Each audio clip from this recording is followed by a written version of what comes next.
इतिहास सिर्फ तिथियों और राजाओं के नामों का संग्रह नहीं है। इतिहास उन साहसी लोगों की सांसों में बसता है जिन्होंने हार मानने से बेहतर मर जाना चुना। भारत की धरती ने ऐसे ही अनगिनत वीरों को जन्म दिया है, लेकिन आज हम जिनकी कहानी सुनने जा रहे हैं वे तलवार उठाने वाली सिर्फ योद्धा नहीं थीं, वे पूरे युग की दिशा बदलने वाली रानियां थीं। ये वो नाम हैं जिनसे दुश्मनों की रूह कांपती थी, जिनकी एक हुंकार से सेनाएं पीछे हट जाती थीं। आज हम जानेंगे भारत की 5 सबसे खतरनाक रानियों की कहानी, जिनका साहस, सम्मान और बलिदान आज भी जिंदा है। रानी दुर्गावती गोंडवाना की शेरनी थी। उनका जन्म राजपूत परंपरा में हुआ था, लेकिन विवाह के बाद उन्होंने गोंडवाना जैसे विशाल और चुनौतीपूर्ण राज्य की बागडोर संभाली। उनका शासन सिर्फ सत्ता नहीं था, बल्कि न्याय और साहस का प्रतीक था। जब मुगल सम्राट अकबर की सेनाएं उनके राज्य की ओर बढ़ीं, तो यह साफ था कि सामने दुनिया की सबसे ताकतवर सेना खड़ी है। लेकिन रानी दुर्गावती ने डरकर झुकने का रास्ता नहीं चुना। उन्होंने युद्ध का फैसला किया और खुद हाथी पर बैठकर तलवार लेकर मैदान में उतर आईं। युद्ध के दौरान वह बुरी तरह घायल हुईं। खून से लथपथ होने के बावजूद उन्होंने पीछे हटने से इनकार कर दिया। जब उन्हें महसूस हुआ कि अब पकड़े जाना तय है, तो उन्होंने दुश्मन की कैद स्वीकार करने से बेहतर वीरगति को चुना। उनका बलिदान आज भी यह सिखाता है कि सच्ची रानी वही होती है जो आखिरी सांस तक लड़ती है। रानी लक्ष्मीबाई केवल झांसी की रानी नहीं थी, वे स्वतंत्रता की पहली चिंगारी थी। मैं अपनी झांसी नहीं दूंगी ये शब्द किसी भाषण का हिस्सा नहीं थे, बल्कि अंग्रेजी हुकूमत के खिलाफ खुला ऐलान थे। पति की मृत्यु के बाद अंग्रेजों ने झांसी को हड़ने की कोशिश की, लेकिन लक्ष्मीबाई ने झुकने से साफ इनकार कर दिया। उन्होंने सेना तैयार की, महिलाओं को युद्ध सिखाया और खुद रणभूमि में उतरी। पीठ पर अपने छोटे से बच्चे को बांधकर घोड़े पर सवार होकर वह तलवार और बंदूक दोनों से दुश्मनों पर टूट पड़ी। उनकी फुर्ती, उनका साहस और उनकी रणनीति ने अंग्रेजों को हिलाकर रख दिया।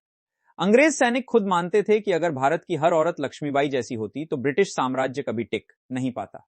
ग्वालियर के युद्ध में जब वह वीरगति को प्राप्त हुई, तब भी उनकी पहचान एक हारने वाली रानी की नहीं, बल्कि अमर योद्धा की बनी। 1857 से पहले भी भारत की धरती पर आजादी की आग जल रही थी, और उस आग की पहली लपट थी कर्नाटक की रानी चेन्नम्मा। अंग्रेजों ने जब गोद नीति के जरिए उनके राज्य को हड़ना चाहा, तो चेन्नम्मा ने अंग्रेजी कानून मानने से इनकार कर दिया। उन्होंने साफ कह दिया कि उनका राज्य उनकी आत्मा है और आत्मा को कोई नहीं छीन सकता। रानी चेन्नम्मा ने अंग्रेजों के खिलाफ युद्ध छेड़ा और उन्हें पहली बार यह एहसास कराया कि भारत की रानियां सिर्फ महलों में बैठने के लिए नहीं बनी। भले ही बाद में उन्हें धोखे से पकड़ लिया गया और जेल में डाल दिया गया, लेकिन उनकी लड़ाई ने आने वाली पीढ़ियों को विद्रोह की प्रेरणा दी। आजादी की जो चिंगारी 1857 में आग बनी, उसकी शुरुआत रानी चेन्नम्मा ने ही की थी। रानी पद्मिनी की कहानी तलवारों से ज्यादा आत्मसम्मान की कहानी है। उनकी सुंदरता के किस्से दूर दूर तक फैले थे और यही बात अलाउद्दीन खिलजी को चित्तौड़ तक खींच लाई। लेकिन रानी पद्मिनी ने कभी भी खुद को किसी की वस्तु नहीं माना। जब खिलजी ने छल से चित्तौड़ पर हमला किया और रानियों को बंदी बनाने की योजना बनाई, तब पद्मिनी ने गुलामी स्वीकार करने के बजाय जौहर का रास्ता चुना। जौहर की उस अग्नि में कूदकर उन्होंने यह साबित कर दिया कि सम्मान जीवन से बड़ा होता है। यह सिर्फ एक रानी की मौत नहीं थी, यह दुश्मन की मानसिक हार थी। खिलजी ने किला जीत लिया, लेकिन आत्मा कभी नहीं जीत पाया। रानी अवंतीबाई लोधी जंगलों से उठी वो आग थी जिसने अंग्रेजों को चैन से सोने नहीं दिया। पति की मृत्यु के बाद उन्होंने शासन संभाला और अंग्रेजी दखल को खुलेआम चुनौती दी। उन्होंने गुरिल्ला युद्ध की रणनीति अपनाई, अचानक हमले किए और जंगलों को अपना हथियार बनाया।